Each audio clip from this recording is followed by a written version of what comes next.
Bonjour à tous et bienvenue dans le K-Talk, le podcast dédié aux étudiants étrangers. Nous sommes maintenant à l'épisode 5 du K-Talk et je suis super heureuse parce que on a de plus en plus d'invités et ça fait plaisir. Merci pour vos messages et partages.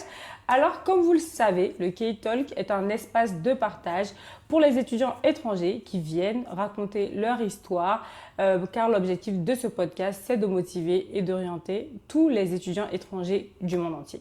Aujourd'hui, c'est assez particulier car on reçoit une Européenne. C'est la toute première fois que je reçois une Européenne et franchement, c'est top. Plus précisément, elle est italienne. Je vous laisse la découvrir à travers ce podcast.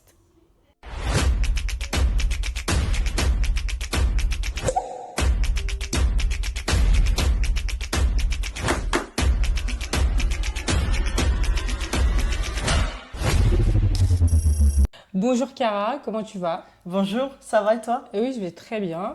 Avant de commencer notre émission, on a l'habitude de demander à l'invité de se présenter. Donc, tu vas te présenter, donner tes origines, d'où tu viens, etc. Raconter un peu ton parcours, je dirais, te présenter en quelques mots. Ouais. Déjà, merci pour l'invitation. De rien. Ça fait très plaisir d'être là. Donc, bonjour à tous et à tous. Moi, je suis Chiara. Je viens d'Italie, plus précisément de Naples. Et je suis étudiante à l'ISCOM Paris en communication. Je fais un Master 2. Oh, d'accord. Et ça fait longtemps que tu es en France? Je suis arrivée en 2019. Donc, effectivement, ça fait un petit moment maintenant. Oui, c'est très récent. Alors, pour ceux qui nous prennent en marge, Chiara est une étudiante italienne qui vient de l'Italie. Voilà, donc elle est étudiante en France depuis 2019, comme elle a énoncé tout à l'heure. Donc, j'aimerais bien savoir comment tu as eu l'idée de t'installer en France pour tes études. En fait, pour moi, être en France, c'était un rêve depuis mes 14 ans. Parce que quand j'ai commencé le lycée, Ok.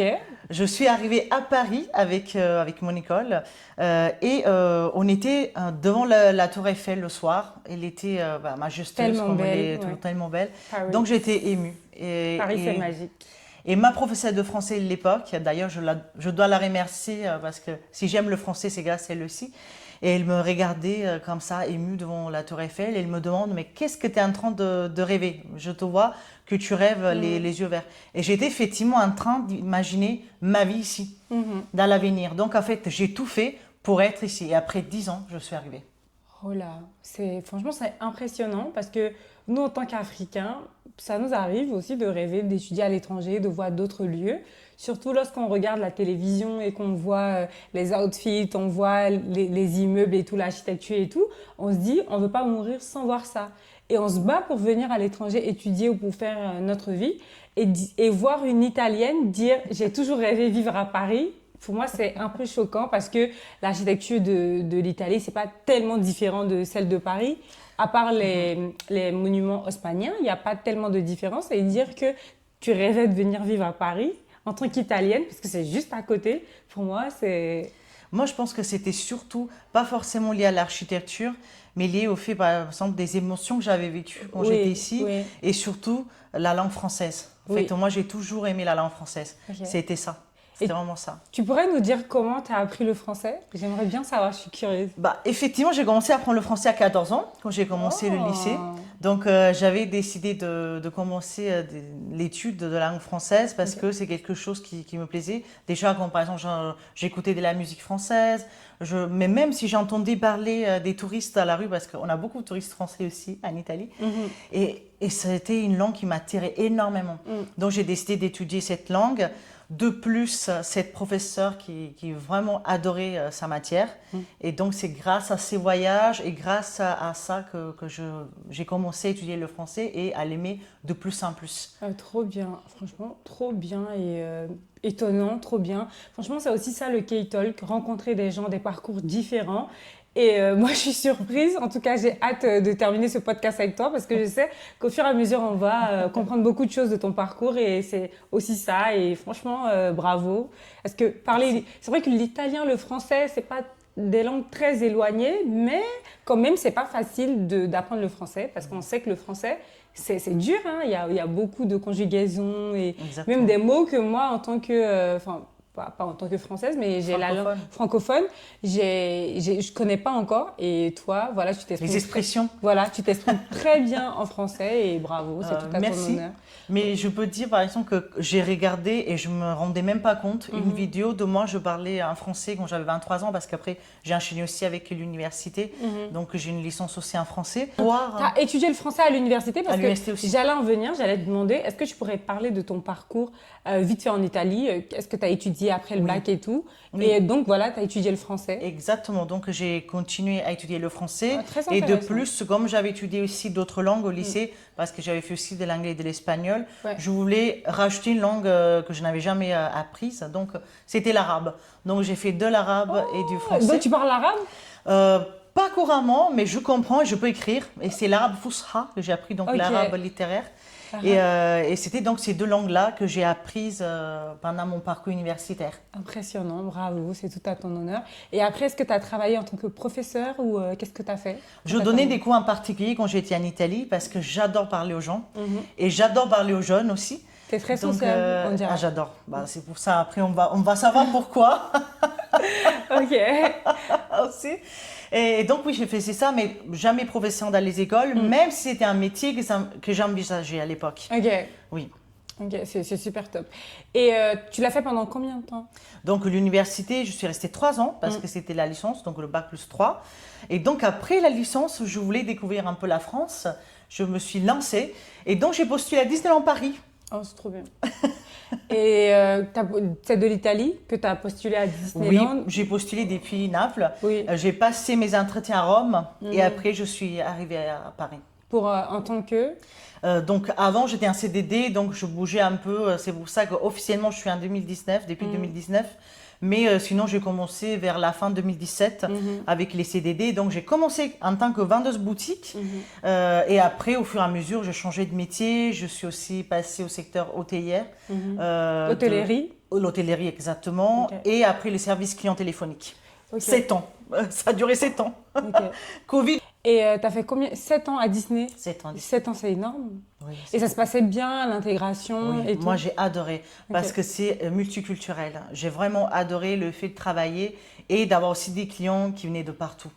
Donc, j'ai appris beaucoup de choses, culturellement parlant, et j'ai grandi vraiment en tant qu'être humain. Donc, c'est le savoir-être que j'ai vraiment développé parce que j'ai pu parler avec des personnes de profils différents qui venaient de partout. C'était tellement enrichissant. Donc oui, j'ai appris le métier de vendeuse boutique, hôtellerie et service client, mais c'était surtout ce côté humain que j'ai adoré. Super. Franchement, moi je suis pas du tout timide, mais je suis assez, on va dire, réservée. Ça dépend des personnes avec qui je suis. Mais j'aime vraiment parler aux gens, surtout dans le monde professionnel, pour découvrir en fait qui sont les gens. C'est écouter les histoires. Je trouve ça super passionnant. Et par exemple, le K-Talk, je rencontre des Maliens, des Malgaches, des Sénégalais, toi, Italienne. Et franchement, ça me fait plaisir. Et un jour, je dirais, moi, j'ai interviewé toutes les personnes du monde entier et ça sera un flex pour moi et tout. Franchement, I like this. Voilà. Et tu vois, et t'as réussi? Voilà, franchement, je suis heureuse. Et à Disney, tu as dit que tu aimais rencontrer les gens, ça se passait super bien à ce niveau-là, même avec tes responsables et tout. Oui, parce que même les responsables, on venait vraiment de partout. Donc, effectivement, j'ai appris la façon de manager d'un espagnol, d'un italien, d'un africain, d'un français. C'était incroyable, vraiment, j'ai adoré. Ok. Et à quel moment tu t'es dit Disney, ça va, faut que je me réoriente? À quel moment tu t'es dit faut que je passe à autre chose? C'était effectivement le déclic que j'ai eu parce que je voulais commencer à trouver un autre métier. De plus, tous les métiers que j'ai eus j'étais en contact avec les clients, mais je voulais avoir encore plus de contact avec les gens et être en fait véhicule des messages. Donc voici pourquoi la communication. On va dire que tu as changé de carrière, tu as décidé de passer à autre chose, de changer de filière, d'orientation, passer d'un parcours littéraire à un parcours, je vais dire, communicationnel, voilà. C'est vrai que communication, c'est la langue aussi et tout, c'est des expressions, c'est beaucoup de choses, mais c'est carrément différent parce qu'il y a beaucoup de choses dans la communication. Moi qui ai étudié la communication, il y a la presse écrite, il y a l'audiovisuel, il y a les stratégies de communication. Donc, comment est né en fait ce sentiment-là? Alors déjà, quand je suis arrivée en France, je voulais continuer avec un master. Donc, à part les études que j'ai continuées à la Sorbonne Nouvelle, donc toujours un parcours linguistique, j'ai décidé aussi de prendre une spécialisation en marketing digital. Ok. Donc, malheureusement, c'était la période de Covid. Donc, j'ai dû faire tout à distance. Il n'y avait pas d'alternance. Donc, je n'ai pas pu effectivement voir sur terrain le métier. Et c'était en fait ça qui me manquait. Ok. Donc, j'ai continué après à travailler à Disney, etc. Mais c'est au moment, effectivement, quand j'ai rencontré Fawzia Rejeb, c'est la fondatrice du Meshup Culture. C'est grâce à elle que j'ai vraiment compris que la communication, c'était Très mon milieu. important. Exactement, et que c'était un peu le résumé de tout ce que j'adorais faire. C'est elle qui m'a donné encore plus le déclic parce que j'ai vu en fait cette annonce passer que tous les étudiants de n'importe quel milieu étaient invités à produire des contenus audiovisuels pour mettre en valeur sa propre culture. Donc moi, j'avais envie déjà de parler de ma culture napolitaine plus qu'italienne. Et j'ai fait un travail avec elle qui a duré plusieurs mois. Donc, je me suis occupée avec elle du podcasting. J'ai pu écrire des articles pour le blog. J'ai créé effectivement un montage vidéo qui parlait de mes origines et de mon attachement à Naples et voir le mélange, c'est pour ça Meshup Culture, avec les autres cultures qui habitent à Naples. Et c'est à ce moment-là que j'ai compris que tout ça, j'adorais. Et que je pouvais faire ça, même si j'avais eu déjà une base de marketing digital et littéraire. Ok. Et c'est à ce moment-là que j'ai compris. Tu t'es dit qu'il faut que tu te formes par rapport à cette filière-là pour pouvoir intégrer ou vivre pleinement de ce que tu aimes faire, la communication. Exactement. Et donc, c'est-à-dire tu as eu à faire une recherche d'alternance, d'école et tout. Comment ça s'est passé le processus? Oui, alors avant de commencer à faire cette recherche, je voulais voir si je pouvais intégrer avec ces expériences-là déjà le métier, donc avoir un poste en interne à Disney ou voire externe, même si je voulais vraiment rester à Disney. Donc j'ai intégré un groupe qui s'appelle Berg Women at Disneyland Paris et j'ai fait de la communication avec ce groupe pendant 1 an. Ok. Et c'était effectivement très enrichissant. Et c'est à partir de là, comme j'avais aussi cette année d'expérience, parce que pour intégrer un Master 2, il faut avoir de l'expérience en communication. Donc c'est grâce à l'expérience Berg Women at Disneyland Paris, plus l'expérience pour le Meshup Culture avec Fawzia Rejeb, qui m'ont permis d'arriver où je suis actuellement, à l'ISCOM. Ah, c'est très bien. Franchement, bravo, c'est très bien ton parcours, c'est inspirant. En fait, ce que je retiens de ton parcours, c'est de la formation, c'est de la recherche de ce qu'on a envie de faire. Tu vas chercher en fait. Et moi, les gens comme ça, I like this, j'aime ça. C'est hyper motivant. Tu te dis, déjà, il y a la barrière de la langue. Moi, je vais pas m'arrêter à là, je vais aller apprendre le français. Tu apprends le français, après tu as appris aussi l'arabe comme tu l'as dit. Tu viens en France, tu essaies de t'intégrer, tu trouves ta voie, tu cherches des formations, tu les trouves et tu cherches encore. En tout cas, on va parler de l'alternance parce que tu l'as trouvé, tu cherches, tu la trouves. Et c'est chercher, trouver, chercher, trouver. Tu t'es pas assis sur tes 2 oreilles et tout par rapport à la barrière de la langue aussi et la barrière aussi de, on va dire, de l'âge aussi qui viendra. On en parlera plus tard et tout. Et franchement, bravo. Bravo. Merci. C'est Merci. aussi de l'encouragement pour les jeunes parce que C'est pour ça qu'on fait le podcast. exactement, pour dire il n'y a pas d'âge pour se lancer, il n'y a pas d'âge pour dire je me réoriente, il n'y a pas d'âge pour changer en fait. On a le temps, tant qu'on vit. Oser. Voilà, exactement. Et moi, j'aime tellement dire ça, oser. C'est le mot qui sauve parce que oser, ça te permet tellement de réaliser tes rêves. Tu te dis, j'ai rien à perdre, on va tous mourir, comme je l'ai dit à mon précédent podcast. Donc, on n'a rien à perdre, il faut se lancer, il faut oser. Et c'est toutes les personnes qui osent aujourd'hui qui font parler d'elles. Et c'est juste un jour une idée qui a mûri, une idée qui a engendré une autre. Et le fait de passer à l'action qui a produit en gros tout ce qu'on voit là. Donc je vais la laisser poursuivre avec la recherche d'alternance. Oui. Comment ça s'est passé par rapport à l'accompagnement aussi de l'école. Parce que étant donné, moi je suis étudiante étrangère ivoirienne, c'est pas facile déjà par rapport à ma couleur de peau. Tu comprends. Bon, l'école, au niveau de l'école, il n'y a pas de problème aussi. Enfin, l'école même en soi n'a pas de problème. On va dire peut-être c'est l'environnement, les étudiants et tout, entre eux, voilà. Oui. Et voilà, donc je te laisse parler voilà, par rapport à ton alternance, ton école, comment ça s'est passé, de nous expliquer un peu tout ça. Oui, alors donc la recherche, j'ai commencé à voir quelle école faisait la communication à Paris parce que je ne connaissais pas les écoles de communication. Donc j'ai cherché et l'ISCOM, c'était l'école qui m'avait plus remarqué. parce que c'était déjà un environnement multiculturel. Et je reviens après sur ce point parce que c'est très important. Et en plus, parce que je voyais que c'était très bien réputé et qu'il y avait beaucoup de partenaires aussi. Entre autres, Disneyland Paris est partenaire encore aujourd'hui de l'ISCOM. Donc j'ai décidé de postuler à l'école, j'ai passé des tests, comme pour toutes les écoles justement, oraux, écrits. Et donc j'ai commencé à réaliser quand j'étais prise à l'école que le plus dur était passé, mais pas que, parce qu'il fallait trouver un contrat. Donc, qu'est-ce que j'apprends? Que comme j'ai 32 ans, je ne peux pas avoir un contrat d'apprentissage, mais je dois avoir un contrat de professionnalisation. Donc, l'école m'avait suivi effectivement par rapport à ça, en disant que sur le CV, je devais bien préciser que j'avais plus que 30 ans et que je devais avoir un contrat de professionnalisation. Et c'est ce point qu'effectivement, c'était le plus dur, parce que j'avoue, j'ai commencé un peu tard la recherche. Parce que, encore une fois, j'ai eu un déclic aussi pour une période difficile de ma vie, parce que j'ai perdu ma grand-mère. Donc, j'ai beaucoup mis en discussion ma vie. J'ai réfléchi, j'ai dit, il faut que je fasse vraiment quelque chose qui puisse me rendre heureuse dans la vie.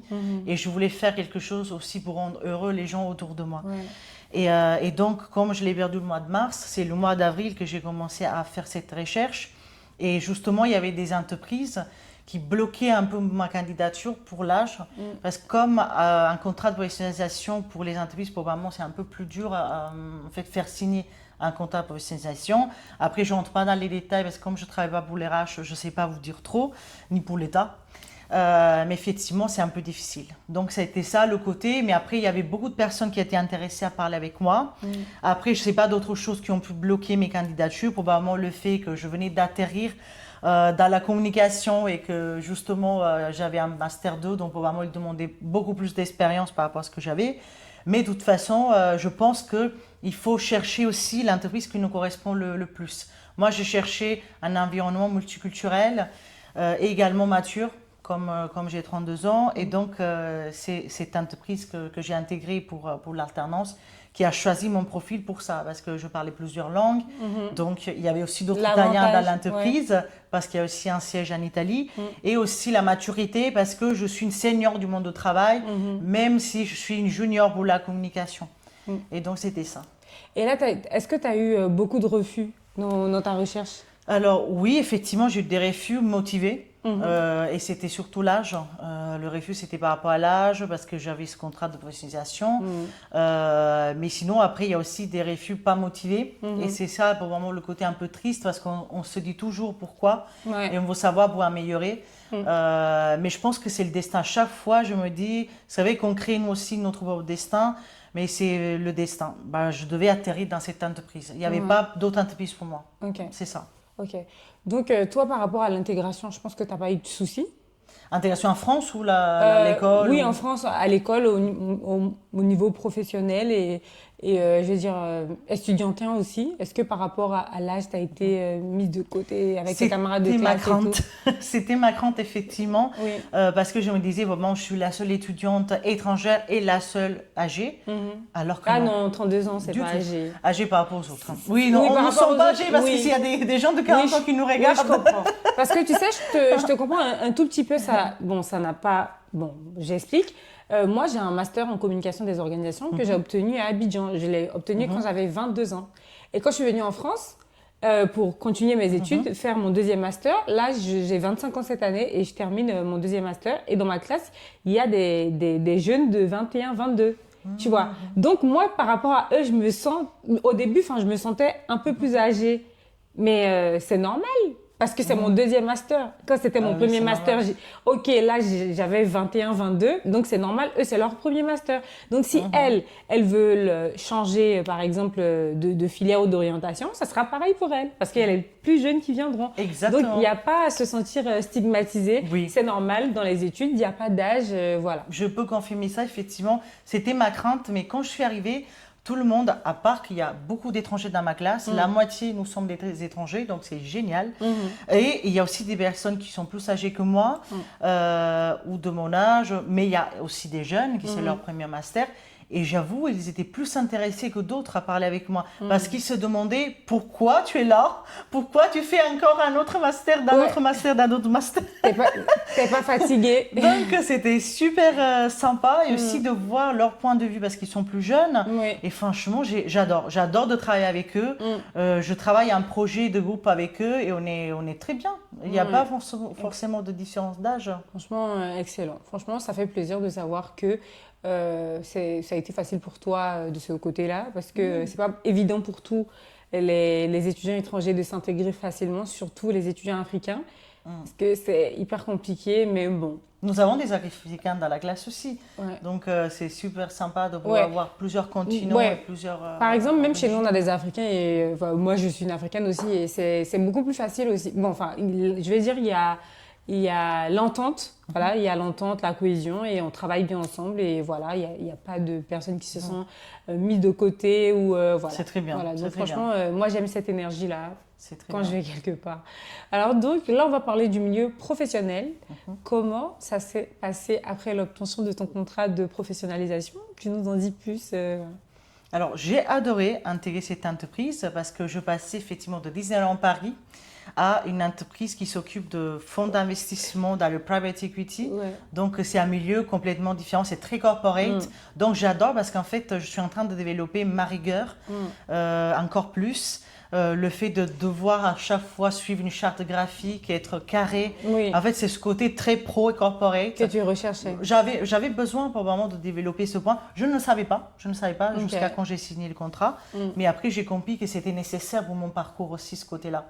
Et là, tu as un manager qui te suit, qui vérifie à chaque fois tout ce que tu fais et tout. Et ça fait combien de temps que tu es en alternance? J'ai commencé en septembre, donc ça fait bientôt 6 mois déjà. Ça passe très vite. Et je terminerai le mois de septembre. Ok. Et c'est vrai que tu as eu une petite expérience avant de commencer tes études, mais est-ce que ça a été facile, je veux dire, les premiers mois, premières semaines et tout, comment tu as pu, je veux dire, apprendre aussi rapidement, parce que la communication, surtout digitale, faut avoir quelques maîtrises, faut comprendre un peu comment ça se passe, parce que moi, pour mon expérience, j'étais très nulle avant en digital. Je savais pas faire de copier-coller, même sur Canva, je te jure. J'ai appris toute seule parce que j'avais la motivation pour. Voilà, motivation. Voilà, donc c'est pour ça justement, je demande, parce que pour moi, je te dis, ça paraissait comme quelque chose d'incertain, d'inconnu, et ça me faisait peur limite de penser à faire des graphiques, etc. Parce que je me suis dit, je vais jamais arriver, des affiches, etc. Même du montage vidéo, tout ça, je ne savais pas faire. Figure-toi, mes podcasts, c'est moi qui les monte du début jusqu'à la fin maintenant. Donc, la preuve qu'on peut réussir dans la vie. donc c'est pour ça que je te pose la question. Comment ça a été les premières semaines et tout, les premiers mois? Parce que tu es là pour apprendre, mais il y a une exigence derrière par rapport voilà, au manager, etc. Bien sûr, en plus, il n'y a que la directrice et moi. Donc, justement, le niveau on doit en fait respecter un niveau. Et donc, moi, je dois aussi me booster à bien faire. C'est vrai que grâce à l'expérience Berg Women à Disneyland Paris, c'était de la communication interne pour Disney. C'était une mission en parallèle. Je t'ai bien précisé parce que pour qui ne connaît pas, en fait, c'est un groupe interne qui essaye de mettre en valeur avec justement la communication et des événements la femme en entreprise. Donc, c'est grâce à cette expérience aussi que j'ai développé des compétences. On utilisait beaucoup Canva, on faisait des affiches, j'organisais des événements avec les autres aussi collègues. Donc, en fait, c'est à ce moment que j'ai développé voilà, ces compétences-là et grâce au Meshap Culture encore une fois. Et après aussi parce que je suis très curieuse. Donc, comme je savais que je voulais intégrer ce milieu-là, j'ai commencé, moi, à voir des tutos, à regarder, à apprendre, à faire des tests, des essais. Donc, c'est à ce moment-là. Et après, c'est vrai qu'on commence, c'est sur terrain et à l'école qu'on apprend beaucoup de choses. Je pense que ça devait pas être facile, mais je pense que c'est la volonté qui t'a emmené là où tu es, et c'est à féliciter. Voilà, donc tu m'avais parlé de ton activité par rapport à ton association, je dirais, dans laquelle tu appartiens. Tu fais tellement de choses. Je me demande comment tu arrives à garder le rythme entre alternance, vie pro, vie perso et toutes ces associations-là et tes projets personnels. Franchement, tu peux nous en dire plus? Si je pouvais rajouter d'autres choses, en fait, j'adore apprendre beaucoup de choses et faire des choses aussi pour la société, pour le social, Ouais. si on peut dire comme ça. Donc Ouais. en fait, j'ai toujours travaillé pour des associations, T'aimes c'est bien vrai. Le côté humain. Ouais, le côté humain et Mm. on va dire des choses qui ont du sens, des activités qui ont du sens. Ouais. Exactement, exactement. Et comme je disais, j'ai travaillé pour le Berg à Disney, donc le Berg Women at Disney en Paris. On mettait en valeur la femme en entreprise avec des activités, des ateliers qui, par exemple, parlaient en octobre, on faisait l'octobre rose, le body positive, par exemple, comment développer le leadership féminin. Et donc, j'ai commencé à chercher une association qui pouvait faire ça, parce que ça me manquait ce côté, en fait, femme. Et donc, j'ai trouvé cette association qui s'appelle Linkel. D'ailleurs, je remercie Debbie Jackson, la présidente, qui a choisi mon profil. Et donc, j'ai commencé, ça fait un mois, ça fait même pas un mois que j'ai commencé avec elle. Elles m'ont donné des missions de community manager, donc c'est spécifique à ma promotion, plus attaché de presse, c'est une autre passion que j'ai, le journalisme. Et donc, en fait, il accompagne, il y a des mentors qui accompagnent les femmes qui veulent mettre en place une société, une entreprise. Donc, des femmes qui veulent devenir entrepreneurs. Donc, Intéressant. c'est super intéressant, vraiment. Et vous recrutez? Oui, pour le bénévolat, oui. Après, il faut voir sur le site. Voilà. On va mettre le lien pour qui est intéressé. Mais oui, il y avait pas mal de postes disponibles aussi dans l'événementiel, par exemple. Et moi, c'était surtout attaché de presse et community manager qui m'intéressait. Ouais. Donc, Pour pouvoir encore apprendre encore plus par rapport à ta formation. exactement. Et continuer, en fait, le message porteur que j'avais, c'était de mettre en valeur la femme dans la société. Et donc, voilà. Voilà. Et tu pourrais me parler un peu de ton blog? Oui, Que alors il t'as, n'est parce pas que encore né, Oui. mais c'est une activité que j'aimerais faire dans l'avenir. En fait, comme j'adore aussi écrire, et ça fait 2 ans que j'écris pour un journal italien qui s'appelle Casoria Due, donc les articles sont totalement en italien. Et en fait, comme le directeur recrutait surtout des personnes, et encore une fois, c'est du bénévolat, on le fait parce qu'on aime faire les choses, il recrutait des personnes qui étaient en Italie. Oui. Voilà, surtout dans la ville de Casoria, qui est à côté de Naples. Ok. Moi, j'étais ici, donc on se demandait qu'est-ce que tu peux faire. Donc, mon idée après, ça a été de créer une rubrique à l'intérieur de ce journal pour interviewer des personnes liées à la France et à l'Italie. Donc, des Italiens qui sont en France ou des Français qui sont en Italie. Intéressant. Et donc, l'idée de faire un blog, ça serait un jour de pouvoir développer vraiment mon propre journal, magazine en ligne, avec un logo, avec toujours ces profils liés à l'Italie et à la France, et mettre en valeur ces personnalités dans mon blog. Voilà. C'est une idée que je suis en train de développer. Work in progress. Oh, je te jure que moi j'ai un blog, pas un blog, un magazine sur LinkedIn qui s'appelle Work in Progress. Oh, et ouais. en gros, je te jure, après je te le montre, étant donné, oh là là, c'est incroyable. Parce que, Toutes choses en commun. mais je te dis, étant donné que moi, comment je vais dire ça, j'aime et j'évolue rapidement, j'apprends rapidement. Et en Ben, ça fait, se voit. je montrais, merci. Et en fait, dans mon blog, je montrais un peu ce que je faisais au fur et à mesure. Et eux-mêmes, ceux qui me suivaient, ils voyaient l'évolution. Parce que le premier article que j'ai écrit, si je te montre le visuel, la police, c'était tellement moche. Et le dernier, franchement, Il était canon. incroyable. Franchement, c'était tellement beau, j'étais tellement fière. Et en fait, tout ce que je faisais, quand j'accomplis quelque chose, quand j'apprends quelque chose de nouveau, quand il y a un truc qui m'intéresse, je le partage, je le montre à mes auditeurs, aux gens qui me lisent, je vais dire ça à mes lecteurs. Et franchement, c'était très productif. Bon, pas productif, mais gratifiant pour c'est moi. Et ça m'étonne, en fait, que tu me dises aussi que tu as un magazine aussi qui s'appelle Work in Progress, franchement. Ah non, il s'appelle. En fait, c'est quelque chose que j'aimerais fait. Il s'appelle pas Work in Progress comme le tien. Oui. Moi, j'aimerais l'appeler d'une autre façon parce que comme Oui. c'est lié à l'Italie, mais c'est en fait une chose Work in Progress dans le sens Ouais, que c'est-à-dire travail et progrès. voilà. Travail en Je suis progression. en train effectivement Oui. de la travailler. C'est ça. Trop bien.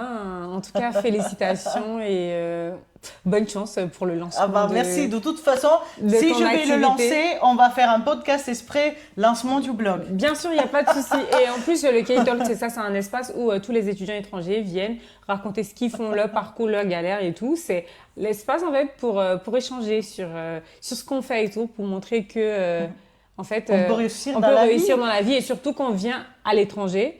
On peut réussir malgré que ça soit pas forcément facile.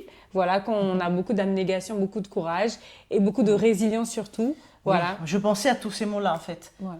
Quand on parlait la première fois, tu m'avais dit il faut que tu réfléchisses à un mot qui résume ton parcours. Bah, tous ces mots-là résonnent tellement dans mon parcours, comme le tien et comme plusieurs parcours.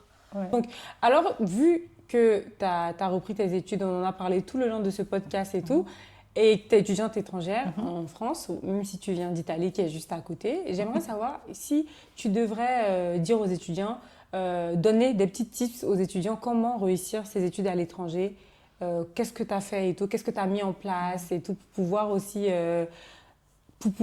avoir cette force de résilience pour reprendre les études et surtout les réussir. Voilà. Avoir beaucoup de passion et patience. Donc moi, je pense que d'abord, c'est la passion. Il faut avoir beaucoup de passion. Il faut vraiment rêver ce qu'on aime et essayer de réaliser ses rêves. Donc tout faire pour y arriver. Donc si vous adorez Paris, si vous adorez la France en général, le français, et vous souhaitez de vivre à l'étranger et faire une expérience à l'étranger, foncez, venez ici. C'est normal que ça peut être difficile, l'intégration. On parlait même tout à l'heure entre nous, le logement, c'est vraiment difficile à trouver, la paperasse, etc. Mais une fois qu'on a surmonté tous ces problèmes-là, vivre ici, c'est génial. Moi, j'adore. Je suis très passionnée, j'adore ce que je fais. Donc, patience, passion, résilience et oser. Oser. Voilà, c'est super bien. Moi, je dirais, pour réussir les études à l'étranger, moi, je ne suis pas venue et là, j'ai établi mon plan d'action pour réussir. C'était depuis, en fait, je dirais, la Côte d'Ivoire. Quand j'ai su que j'allais avoir le visa, je me suis assise, je me suis dit, dans 2-3 ans, je me vois là, dans 5 ans, je me vois là, il faut que je fasse ça, il faut que je fasse ci, il faut que je réussisse mes études de cette manière-là. Et c'est comme ça que j'avais cette manière de penser, cette idéologie de l'étranger et de mes études à l'étranger pour pouvoir les réussir. Donc, je me suis assise, je me suis dit, Audrey, tu es ton entreprise, tu es le business plan. Audrey veut être une femme d'impact, une femme, une femme intelligente, prospère, etc. Comment elle va parvenir à faire ça? Voilà, voilà, voilà. Et quand je suis arrivée, je savais que ça allait être difficile parce que je me renseignais tellement sur la France que peut-être je connaissais la France même que certaines personnes qui sont là depuis 10 ans parce que je voulais vraiment savoir comment j'allais pouvoir m'adapter, comment tout allait se passer pour moi ici. Donc, je regardais un peu tout ce qui se passait et tout. Et je suis venue avec le mental d'acier en mode, c'est vrai que ça sera difficile, rien n'est facile dans la vie, mais je vais réussir. Et c'est comme ça que je fais. Et je me suis dit aussi, il faut que tu sois organisée et résiliente sur beaucoup de sujets parce que par rapport à ta couleur de peau, par rapport peut-être à ton accent et par rapport aussi à tes diplômes parce qu'en Europe, en France, bon là je suis en France, des fois il y en a par exemple qui négligent les diplômes des étudiants africains et tout. Oui, Donc je me suis préparée un peu à tous ces petits détails-là pour me dire, c'est vrai que ça ne sera pas facile, mais viens avec la rage de vaincre, viens avec la résilience et l'envie de travailler, d'avancer et tu vas parvenir. Donc, que tu sois je sais pas, européen, africain et tout, à chaque niveau, chacun vit ses galères par rapport à l'intégration, par rapport à la recherche et tout. Et en tout cas, quand tu décides de partir à l'étranger, c'est l'univers qui change, c'est plein de choses qui changent, c'est le quotidien, le panorama qui change et c'est à toi de faire preuve de résilience comme elle a dit et d'avancer avec passion pour pouvoir réussir ses rêves. Exactement. Après, la seule chose que je peux dire, parce qu'on parlait justement de la langue aussi tout à l'heure, c'est une question aussi linguistique. Par exemple, pour intégrer des masters, moi j'ai dû passer un examen d'État, j'ai suivi aussi une formation, donc j'ai dû obtenir le niveau C2 de français. Donc, c'est le niveau bilingue pour les étrangers non francophones. Donc, j'ai dû faire ça. Donc, à savoir que si vous souhaitez venir ici et vous souhaitez intégrer des masters, il faut déjà traduire en français. Il faut justement payer des traducteurs assermentés pour faire valoir en France les diplômes. Donc, ils sont valides, il faut juste les faire traduire et en plus passer un diplôme de langue. Okay. La seule chose que je peux rajouter probablement, s'il y a des étudiants étrangers de l'ISCOM qui nous suivent, d'intégrer la plateforme Alumni parce que j'ai rajouté une autre chose aux choses que je fais au quotidien. Alumni, c'est les anciens étudiants là? En fait, c'est une plateforme. Ils ont créé, l'ISCOM donc, a créé une plateforme pour faire inscrire les alumni plus les étudiants, donc les anciens plus les nouveaux. Voilà, de 3e année pour l'instant et 5e année parce que ce sont effectivement les années diplômantes pour pouvoir parler de n'importe quel sujet et avoir aussi des mentors. Ok. Et comme j'avais vu que la partie étudiants étrangers n'était pas sur la plateforme, j'ai demandé si on pouvait l'intégrer. Donc j'ai commencé à travailler avec un groupe de professeurs qui sont étrangères, bien évidemment, qui accompagnent tous les étudiants étrangers qui arrivent, aussi les Erasmus. Et donc avec ces professeurs, ça fait une petite semaine que j'ai commencé, j'ai mis en place ce groupe. Donc si vous souhaitez vous inscrire à la plateforme et suivre aussi ce qu'on va faire avec ces professeurs pour faire intégrer les élèves, vous êtes les bienvenus. Trop bien. En tout cas, top. Tu fais beaucoup de choses, c'est intéressant et tu mets beaucoup de passion dans ce que tu fais. Merci. Et vu qu'on arrive à la fin de l'émission, tu vas regarder tout droit à la caméra là, tu te mets là et tu donnes un message aux étudiants étrangers. Tu donnes la force de la motivation. Dans ce que tu dis, si tu avais un message particulier à dire à un étudiant étranger, qu'est-ce que tu allais dire? Donc tu te mets là et tu dis. Un message pour tous les étudiants étrangers qui souhaitent venir étudier en France et à Paris. Il faut avoir beaucoup de passion, de patience, de force, de résilience et oser. Ainsi prend fin le 5e épisode du K-Talk. Franchement, j'ai passé un très beau moment avec toi. C'était très fluide. On a passé un très, très beau moment. Tu nous as appris tout au long de ce podcast par ton parcours la force de résilience, l'abnégation et franchement le courage de se lancer, peu importe l'âge. Et ça fait du bien de se dire que, mais moi à 25 ans, je stresse des fois par rapport à mes choix de carrière, de me dire il n'est jamais trop tard, tant qu'on a la vie et surtout l'envie de le faire, on peut le faire. Voilà. Exactement. Et j'aimerais bien que tu dises quelques mots en italien, une phrase de conclusion et voilà. Grazie Audrey, grazie a tutti per l'ascolto, forza e coraggio ragazzi. Ok, bisous, prenez soin de vous, allez, bye Ciao. bye.